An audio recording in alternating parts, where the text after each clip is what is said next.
నిర్జీవం, అత్యధికము, అత్యల్పము, ఆరోగ్యము, అనారోగ్యము. ధన్యవాదాలు. జనరల్ నాలెడ్జ్ ప్రశ్నలలో నామిత్రురాలు దర్శిని ఇప్పుడు మీ ముందుకు వస్తుంది. ఈరోజు జీకే ప్రశ్నలు మీ ముందుకు తెచ్చాను. 1వ తరగతికి ప్రశ్న: మన జాతీయ జంతువు ఏది? సమాధానం సరైనదే. వారిని అభినందిద్దాం. 2వ తరగతికి ప్రశ్న: మన జాతీయ జెండా చక్రంలో ఎన్ని ఆకులు ఉంటాయి? కాదు. మీరు చెప్పిన సమాధానం సరైనది కాదు. సమాధానం వచ్చేసి 24. 3వ తరగతికి ప్రశ్న: అంతరిక్షంలో పండించిన మొదటి కూరగాయ ఏది?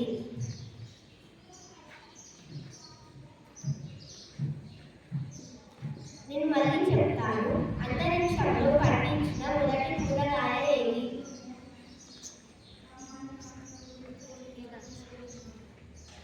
మీరు సరైన సమాధానం చెప్పట్లేదు. సమాధానం వచ్చేసి బంగాళాదుంప. 4వ తరగతి ప్రశ్న: కంగారు ఏ దేశానికి చెందిన జంతువు? అవును. మీరు చెప్పిన సమాధానం సరైనది. వారిని అభినందిద్దాం. 5వ తరగతి ప్రశ్న: మన జాతీయ ఎవరు?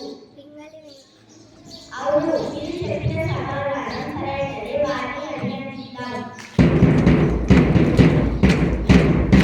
ధన్యవాదాలు. ఈ విషయాలు చెప్పడానికి ఉదయ్ ఇప్పుడు మీ ముందుకు వస్తున్నాడు. గురించి చెప్పబోతున్నాను. క్రమశిక్షణ అనేది ప్రతి వ్యక్తిని అదుపులో ఉంచుతుంది. వ్యక్తి జీవితంలో విజయం సాధించాలంటే క్రమశిక్షణ అవసరం. క్రమశిక్షణ 2 రకాలు. మొదటిది ప్రేరేపిత క్రమశిక్షణ, రెండవది స్వీయ క్రమశిక్షణ.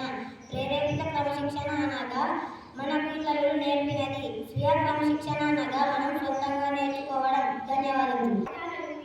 తీసుకొని వస్తున్నది నా మిత్రురాలు శాంతి. తీవ్రంగా, ప్రచండంగా, అష్టదశ, 18, ఉత్తేజం, ఉత్సాహం, సాగి, సమానము, హారం, ఖండ, దృఢ, శక్తివంత.